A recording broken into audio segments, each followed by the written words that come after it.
Ako mga kaigalaan, mga kaigsuonan o mga tigpaminaw sa ako ang mensahe.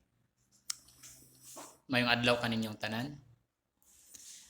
Gusto ko na ko nga muhatag sa ako ang opinion may tungod sa usa ka anunsyo sa ato ang presidente sa niaging adlaw nga himuon nga tag 20 pesos ang kilo sa bugas. Sa akong naobserba, daghan kaayo sa mga tao ang nagyango-ngo ug daghan kaayo nga mga panghinaway na atong nakita, atong nabalitaan sa pipila ka mga rason. Karon gusto nako nga i-point out ang pipila ka mga rason niini. Unang-una, gi-expect sa tanan nga kini nga programa mapahimuslan sa tanang mga katawhan sa atong nasod. Wala nato gidahom nga kini nga programa alang lamang sa mga katawhan sa Visayas. Dako kayo nga pangutana sa mga katawhan nga namuyo sa Luzon ug maingon man sa Mindanao. Kung ngano nga sa Visayas lang ipatuman ang mao nga programa sa gobyerno.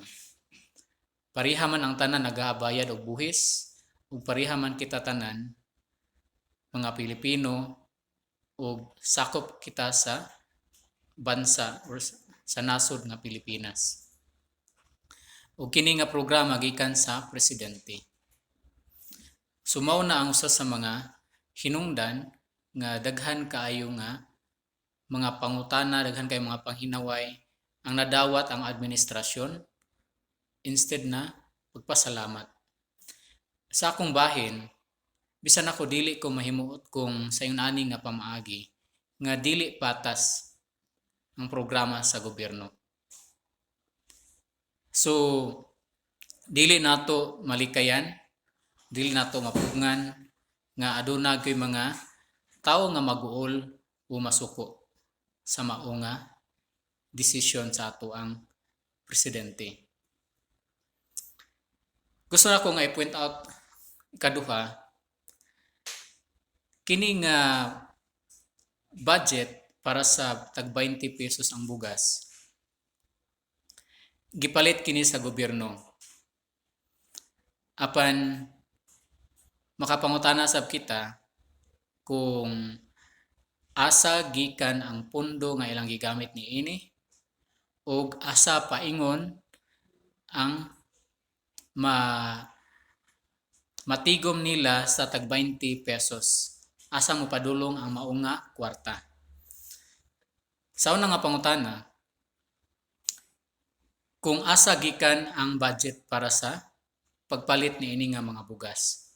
Kabaluta nga kini nga mga bugas imported.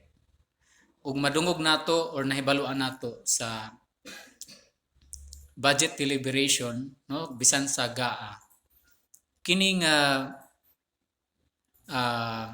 pundo or wala tay nakita nga pundo nga gigahin para niini nga programa para sa tag 20 pesos nga bugas. Apan kalit nga mitumaw niining panahona no sa haduol na ang eleksyon. So asa man sila gikan sa mao nga pundo. Ug sa ikaduha nga pangutana, asa man paingon ang halin nila sa 20 pesos. Gibayaran naman ni sa gobyerno. So gikan na sa buhis sa mga tao.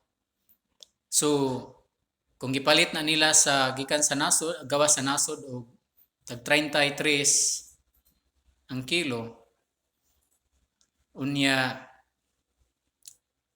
ang 13 pesos dugangan sa mga provincial government. Pero ang 20 nga ginansya nila, asa man paingon. So mo na mga pangutana nga dili nato matubag. Sila lang gyud ang nasayod. So sa ako ang obserbasyon, dili nako makita nga sinsiro ang ato ang gobyerno sa mao nga programa o advokasya nga ipaubos ang kilo sa bugas. Kay sa atong na obserbahan, dili niya or wala kini gideklara sa tibuok nasod ug usab wala nato kini makita sa budget para sa 2025 ug nakita usab nato nga dili maayo nga quality ang mga bugas sumala sa atong mga madungog nga mga reklamo sa atong mga kaigsuonan. So, kamo mga kahigalaan, kung uyon kamo sa ako ang opinion or kabalo ko adunay daghan usab nga dili uyon, okay lang na. Wala ko'y problema ni ana. Comment lang mo diya sa ubos kung aduna may mga pangutana, mga suggestion o andam ko nga mo respond kung kinahanglan. So daghan kayo nga salamat sa inyong pagpanimati. Atong mga panghinaot nga kini nga programa mulan mo lungtad bisan pagkahuman sa eleksyon. O dili ta malimot sa pagpili sa mga kandidato nga angayan ug adunay tinud-anay nga tinguha sa pagserbisyo sa mga katawhan. Daghang salamat ug mayong adlaw kaniyong tanan.